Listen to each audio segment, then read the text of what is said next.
चुनावी मैदान में धमाल मचाने के लिए सियासी दलों ने एक बार फिर युवा और महिलाओं की ओर ध्यान खींचा है।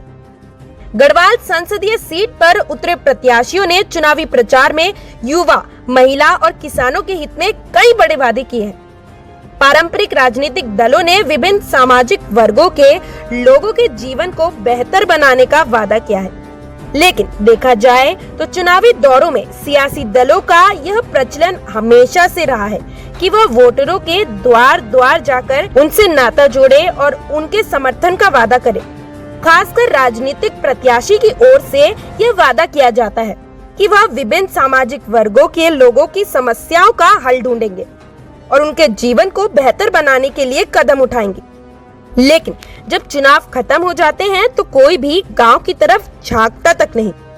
बहुत ही कम दल उन वादों को पूरा करते हैं जो उन्होंने चुनावी प्रचार में किए हों, और ज्यादातर दल तो राजनीतिक हलचल के चलते अपनी नियति को भूल जाते हैं, जिससे कि जनता में विश्वास की कमी हो जाती है। इस बार भी गढ़वाल संसदीय सीट पर उतरे सियासी दलों ने ऐसे खोखले वादों की झड़ी लगा दी है।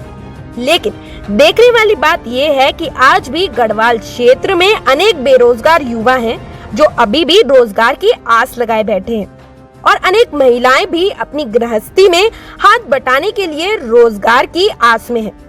लेकिन गढ़वाल लोकसभा सीट पर इन मुद्दों की बजाय मैं पहाड़ को रेबासी तो दिल्ली रहने वालू ज्यादा छाया हुआ है।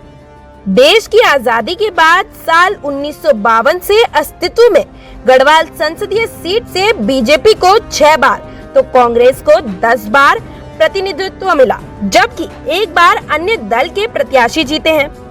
लेकिन आज तक किसी भी दल ने पहाड़ में रहने वाले लोगों की परिस्थितियों को पहाड़ की तरह नहीं देखा। यहाँ ब्लॉक, तहसील, जिला स्तर पर डिग्री कॉलेज खोले गए हैं, लेकिन युवा ऐसी शिक्षा का अभी भी इंतजार कर रहे हैं जो उनकी आजीविका का साधन बन सके।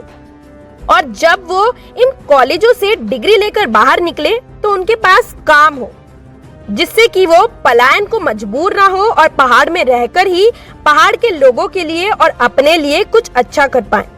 यही वजह है कि पलायन आयोग की रिपोर्ट के मुताबिक पिछले 5 साल में पौड़ी से 544 लोगों ने स्थायी रूप से पलायन किया। वहीं शिक्षा विभाग की रिपोर्ट के मुताबिक पौड़ी में 315 स्कूल बंद हो गए हैं। पहाड़ के विकास के लिए पहाड़ जैसी सोच होना जरूरी है। सड़क और रेल मार्ग को तो समय की जरूरत है, लेकिन रोजगार, शिक्षा, स्वास्थ्य जैसी बुनियादी सुविधाओं के अभाव में जो गांव खाली हो रहे हैं, उन्हें फिर से गुलजार करने के लिए किसी के पास नीति नहीं है। और यह भी लगता है कि गढ़वाल के लोग बीजेपी, कांग्रेस की दिल्ली की सोच से आगे नहीं बढ़ पा रहे हैं। इसलिए उनको कोई उन्हीं की तरह, यानी गढ़वाल के ही नागरिक की तरह सोचने वाली सरकार चाहिए, जिससे उत्तराखंड के लिए पलायन और रोजगार जैसे चिंताजनक सवाल न उठे।